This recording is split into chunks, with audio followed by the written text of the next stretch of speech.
Tension with Iran is ratcheting up as President Trump signaled today he's open to limited military strikes on that country, even while discussions continue between diplomats to try to finalize a nuclear deal, a new one.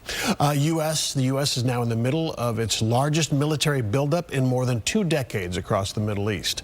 Fox 4's Casey Stegall live in studio tonight with those latest developments. Casey. Hi, Steve. Good evening. The military posture is shifting quickly tonight with even more U.S. warplanes and warships moving into position. It is the largest surge of military assets to that region since the eve of the Iraq War. Time is running short as President Trump turns up the heat on Iran. They better negotiate a fair deal. The president has said the country has just days, not weeks, to reach an understanding.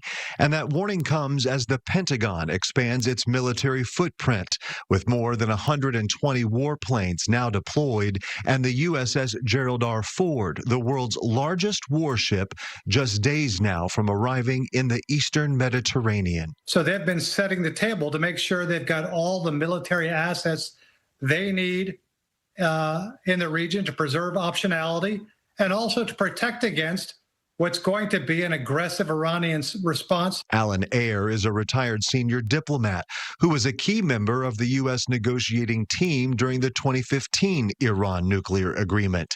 He's now a distinguished diplomatic fellow with the Middle East Institute, and he tells me it appears America is about to wade into a dangerous, large-scale combat operation. Iran will probably respond very aggressively to any U.S. attack, to include what we choose to define as a limited attack. Once Iran responds to a U.S. military attack, then the escalation becomes, if not inevitable, overwhelmingly probable. In a statement posted to X late Friday, Senator Jack Reed from Rhode Island, the top Democrat on the Senate Armed Services Committee, called a preemptive strike a strategic misstep, adding it could ignite a wider regional war and put American forces at risk.